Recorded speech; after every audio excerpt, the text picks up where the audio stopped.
We just got new numbers in from who is watching and listening to the Odyssey House Journals podcast internationally. So just give a guess at what country might be interested in a podcast like this. Croatia. What? Croatia. Croatia. Well, if you're watching or listening in Croatia, hi. But no, Germany is our top spot for the past 2 weeks. We have, and it doesn't sound like a lot when you think in terms of the millions who watch TV and that kind of stuff, but we have 80 people in Germany who are listening or watching the podcast.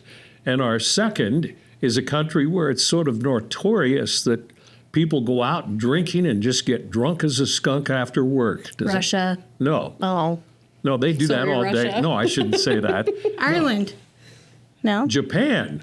Haven't you ever seen? Yeah. Haven't you ever seen stories about how people who work under a boss in a stressful environment, their boss says, let's all go out drinking, and they actually have places near downtown bars where you can just sleep overnight, so you can just get up and go back and do it again today. So convenient. And no disrespect meant to Japan or Japanese people or Russia or Germans Ireland. Or whatever, because the majority of people who we are addressing are in the United States. So welcome to another edition of Odyssey House Journals. I'm Randall Carlisle. My co-host is Nicole Slack, and our guest today is Joanna Martinez. Welcome. Hi. I didn't mean to pop quiz you like that, but it is hard to figure out who would be interested in a podcast like this because it's aimed at addiction and recovery, and that's why we have you on. Most of the people we have are people who are in recovery, but you are not in recovery, right? Right. I'm not in recovery. But you're working in recovery. Yep. I come from a history of alcoholics in my family, and that's a choice that I made early on, and now it's my opportunity to get back. So what prompted you to, I presume it was sort of negative experiences with the alcoholism that runs in your family. It was a very negative experience for a long time. And I will apologize beforehand because I will get emotional. I grew up with an alcoholic father. By the time I was 11, my mom and dad divorced, and he was very absent from my life. There was a lot of resentment there, a lot of hate, anger, just a teenager into being a young adult. I didn't understand why he chose drinking, over his family, and that was a big question for a long time. Then I got married. And my ex-spouse, he was also an alcoholic. So now I'm living, what my mother lived through with my dad in my marriage with my kids and having to make a tough decision of getting out for my sake and for the sake of my kids. And I did. And again, there was a lot of resentment, a lot of anger, a lot of why didn't you get your stuff together? Until I got sick and I had breast cancer. So through breast cancer, I did a lot of healing work, a lot of looking inside, understanding that I just held on to resentment, not understanding the other face of what that was. And through the work that I did, I understood that a lot of what was happening with my dad was his inability to cope with the childhood that he had or the life that he had. And the best way to get through that was to pretend it didn't exist. And I see that now, and I realize that I could have addressed it differently and loved him in his space for who he was without my expectation of what that needed to look like. And he passed away in January of 2017, and I didn't get the opportunity to love him. And now it's, I've been given this opportunity to make a different type of impact on people that are going through the same thing. They just don't have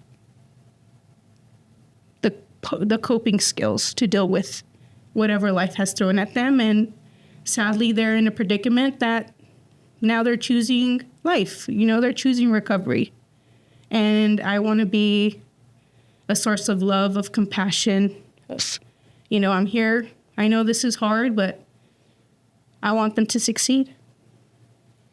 Does understanding, the reason I'm asking is my father was severely abusive and would beat the hell out of me all the time.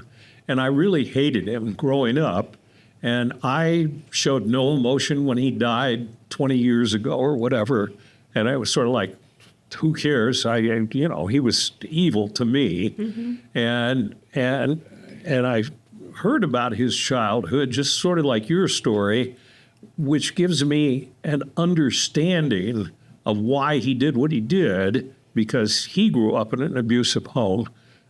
But it still didn't make me, it brought me more peace because I understood it, and I guess I inwardly forgave him, but it still didn't make me love him anymore. Does that make sense? It does. And I think that as me, in my parenthood, in my, me being an individual and a grown person in my community, it's my responsibility of what I choose to do and what I decide I no longer want to be a part of. And all I can say is that maybe my father didn't understand there was another side of what could be.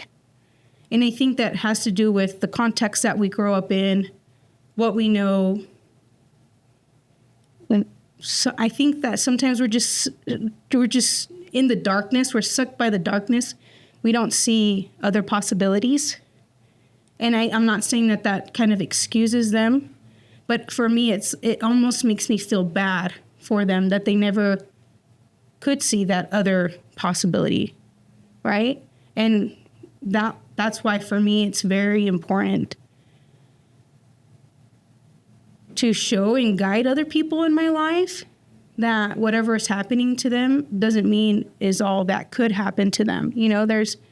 There is a possibility for a better life. There is a possibility for, you to get your life back together, whatever it was. And I'm running here late because I was talking to a parent that's looking to come to admissions, and he's like, they're just talking about how he wasn't there for his kids' birthdays, and he wants to make sure that he's there for his kids' birthdays this time.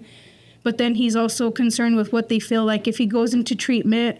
And I'm like, what you did in the past, it is what you did in the past. And maybe this time you're absent isn't going to be for the same outcome. It's going to be for a better outcome, and it takes sacrifice.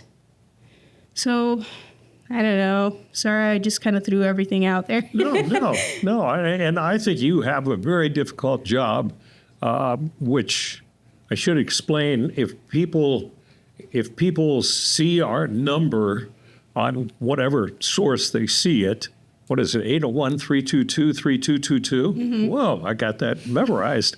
You call in. So it can be, so you get people just like the one you described, but people just throwing out every question that they have. And you got to be pretty understanding and patient. Yeah, sometimes I think that they can walk into, admissions and not even know exactly what they want, but what they don't want is where they are right at that moment. Right. And they just need someone to hear them out and guide them in the right direction. And if we can be that for them, I think that for me, I'm very passionate. I share that with Nicole about what Odyssey means. I wish I knew that this was an option when my dad, ignorance, again, it's culture. We don't know all of these other possibilities. And I wish I would have known this was a possibility. So now I've taken on that mission to share, Hey, I know this place and I know this place and you can come here. And for me, it just feels really good to be able to do that. Well, and Nicole, you've described her as a wonderful person who does great work. Right.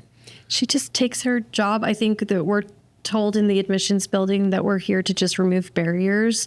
We're not here to question people. We're just here to meet them where they're at and remove barriers to get them to treatment, because when we're at our lowest, you say you don't have insurance, and that's the perfect excuse not to go.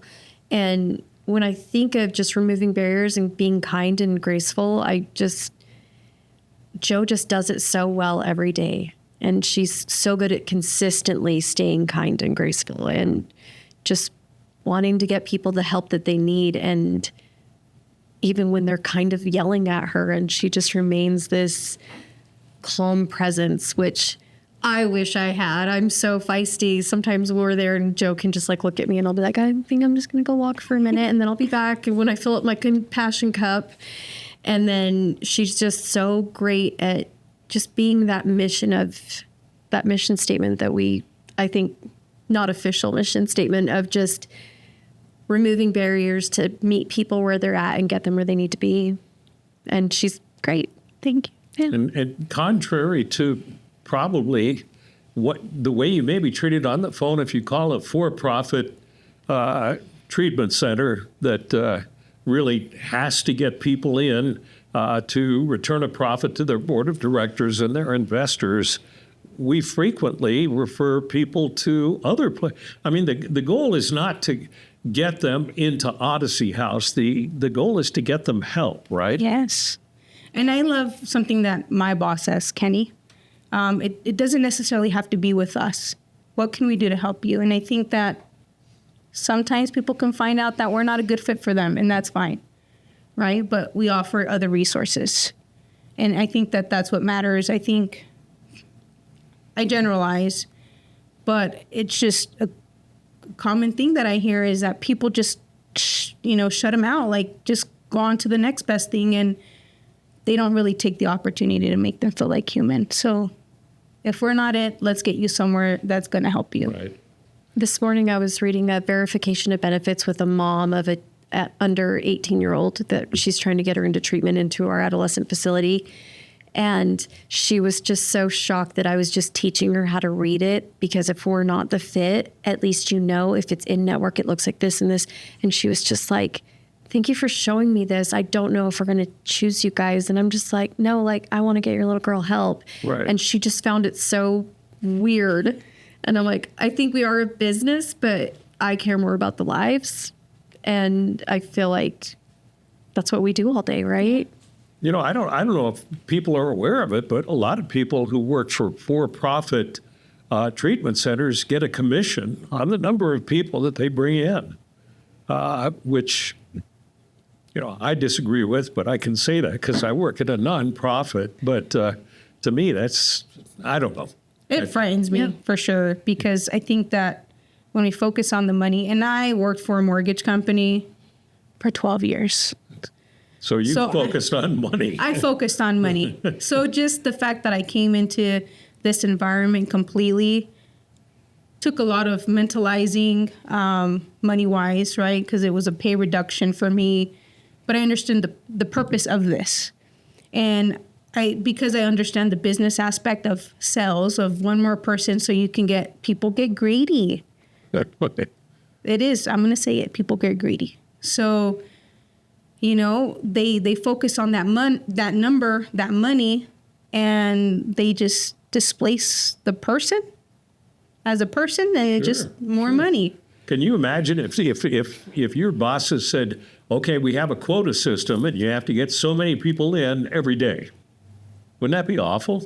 That would be terrible. I don't know where we... Yeah. Just anything and everything that could... Oh, it'll work for you, I'm sure.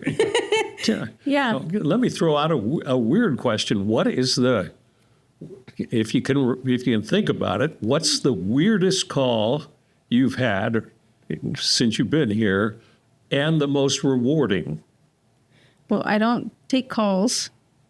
She is over the call team. I am over the call team. Well, in dealing with people, what can you... Our girl that pretended to speak Spanish. Oh. Yes. What? That was a good one, because I thought about that the other day while I was doing a couple of interviews. A lady in our mental health had left and was picked up by the women's VOA, dropped back off at our facility, and she was drug-induced. And she just kept speaking Spanish, but her Spanish wasn't like just Spanish. It was very broken Spanish, like my kids talk. You speak good Spanish? I speak fluent Spanish. But the people bringing her in, were like, but she never speaks Spanish. But today she's only speaking Spanish. Yeah. And Well, she was on only, drugs. Yeah. She says she only speaks Spanish. And so I asked her a question in Spanish and she was like, and I was like, she doesn't speak Spanish. It was not very good Spanish. She was just telling us that she wanted to go to her dad's house, and she was so fixated on doing that. And we had to come back and really center her into what she wanted to do, that she wanted help, right? Do you want to go back home to the woman's mental, house? And she's like, yeah, home. And she just kept, she was so scared. Like, I just kept looking at her and she's just crying, and she didn't, I don't know if she really understood or if I was just kind of, my perspective on what I was seeing is that she was scared. And she just kept looking into my eyes, and I'm like, oh God, just help me be who I need to be to show up for this gal. Well, we ended up convincing her to go back. And in that, she gave me a big hug, and she just like just went for it. Give me a big old hug. And her way to materialize her love was a hug and a kiss. So she was able to do that to the other ladies. And I was just like, I'll hug you and I'll love you. But now she's in our parents' program.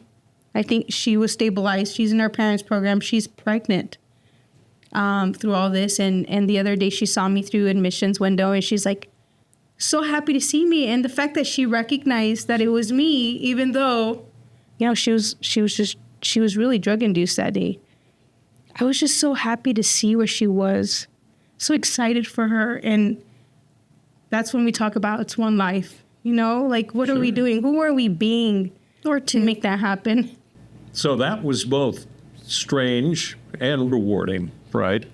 You remember anything out of the clear blue that just was like, what's happening? Because you greet people when they come in, right? Or you interview them. Yeah. Yeah. Without being specific, just. I think that I've seen a lot of familiar faces, I will say, come through our admissions. And I guess I'll take the opportunity to say that I'm excited for the people that I see coming through admissions, because for what I understand Odyssey House to be, it's treatment. It's what you go to come back even better. And without disclosing too much, school friends, right? Familiar faces, really. And I'm excited for them. I am cheering them on. And I want to continue to be, that person that you have on social media. Hey, Joe, I need your support. And not feel ashamed or like I will be judging. Right. So when people come, I remember when I did my assessment at the program that I went into, I was scared out of my mind. Were you as well? You weren't even aware what the Odyssey program was. You had to go through an assessment, didn't you? Right. No, I did the whole intake, and I did, which includes the assessment, but I was shaking the whole time. And I can remember getting to the house and just falling asleep and just passing out from just sitting in admissions and talking to a therapist and asking me questions, and intakes asking me questions, and the provider. And I can just remember feeling so overwhelmed. So now I try to make sure that we're keeping it light and keeping everyone calm and comforted. And it was a really weird process. It's wild. And I was scared because I think it was the first time I had to supposedly honestly answer questions about myself, and it'd be like, because I'm a recovering alcoholic, and well, how many drinks do you drink a day, or that kind of stuff, and I'm sitting there thinking, okay, what's the right answer here? Well, 2 beers. I can remember being like, it's like a bottle, and they're like, how big? And I'm like that, measuring it, and they're like, you don't know the amount? I'm like, no, it's like the middle size of the glass bottles. And they were just like staring at me. I was like, I have nothing to lose. Sometimes I have 2 of those.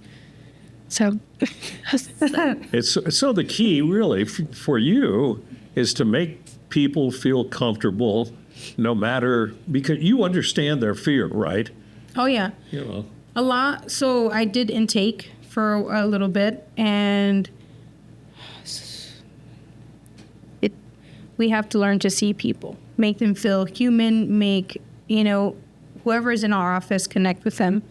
And I think that once we create this environment of comfortability, like they're more willing to just, and sometimes they're also very desperate to be heard, so they will talk. And it's easy, but I think just connecting with them.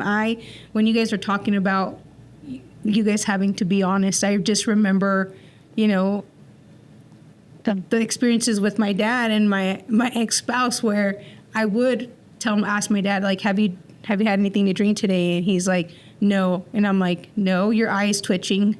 Like, you knew. And I can smell it. And you could smell it. We're just so used to, I guess, they were so used to lying because of the way that we react. Sure. Right? And I get that. And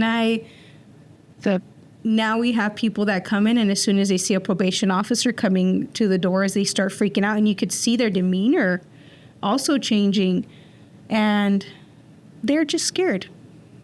Yeah, I think they come into our admissions office scared of what could be, and being able to talk to them and ease them into, this is what we expect could happen in this process, and kind of lay that out for them, puts them at ease. I did that at least with one of our adolescent parents. She told me, I don't know what do I see? What do I do? And I'm like, well, this is what you can expect here at admissions and at the house. You can tour it, and, and sometimes just laying that out for them is very helpful. Have you ever been to an Odyssey graduation gala? No. We have one coming up. To me, sometimes you get more invested with some of our clients than others in terms of emotional investment. Mm-hmm. And I've hated over the years seeing people fail that I thought were going to succeed, and they didn't. But graduation is like, it's the most uplifting thing. And I wish we could have it covered in the media and it just invite the general public. But because of HIPAA, we want to respect the fact that everybody's done this. But it's just to see the faces and see and hear the speakers, that some who are graduates. It's incredible, because it shows that some people are succeeding in a big way. Yeah, I think the grads, just having us around, like if you even having them in admissions, not to like rope it all together, but people will be like, it's so good to see that, like there is hope. And I'm like, yeah, like I'm a baby at this recovery thing, but the grads like bring them so much hope. And that's what you see in there. And they bring all the houses to these galas, and they're just, people are just staring at them, and it's a lot of work. So they definitely earn it. But I think that it's just so great for them to see and like aspire to it, because it's doable. It seems so not doable when they're coming in those doors. Right. They're so scared to be sober. And I was too. I was scared of everything to come. And then they just, they get a little bit of hope. And I'm like, you can be the next one. Like, just do it. I think that for a lot of, I find like even the Jets, they come in, they're like, I'm a Jet, right? And it gives them like a pride thing. And I love to see that, because I'm like, yeah, you're making it happen. And almost to be able to come into that alone, right? For them, I think for the mindset, just puts them as I'm accomplishing something in my life. And, you know, just to get to the graduate, I've seen some of the videos that have been recorded, and they just talk about that, you know, where they were and where they are now. And I think it's a pride thing. And I love how pride, you know, where that pride is taking them. And I mean, I don't think that I can say anything else, but wear it proudly. Well, and I mean, addiction is a complicated lifelong disease. And I mean, think of what that difference would have meant to your dad if he could have gone through some kind of treatment or something. And to see success, it's what we're all about. Yeah. I admire you because you took a pay cut and you came to work for a program that meant something to you. I did the same thing. I left television and came here, and massive pay cut. But you know what? I sleep really good at night. Yeah. Yeah. How about you? Absolutely. I love what I do. Yeah. And I'm here for the long run. You got me. You're stuck with me. That's good to hear. Our HR department will be glad to hear that. Any specific goals? Just continue to learn and, you know, do what I can do to give back. I've heard people say very good things about you, both staff and clients. So I can see how you'd be an open person to come and talk to. And I would have been, if you would have assessed me, I would have told you honestly how much I was drinking, not lied about it. Because you're an open person. Congratulations, and Odyssey is lucky to have you. Thank you. And I appreciate you sharing your story so that maybe other people will think about coming and working in a treatment program, not necessarily Odyssey, but we're always looking for, but all treatment programs are looking for good people who want to give back. So thank you. No, thank you guys for having me. Yeah. Good to see you again, Nicole. You too. Thank you for watching Germany and Japan and everybody around the world. Thank you for watching and listening to another edition of Odyssey House Journals.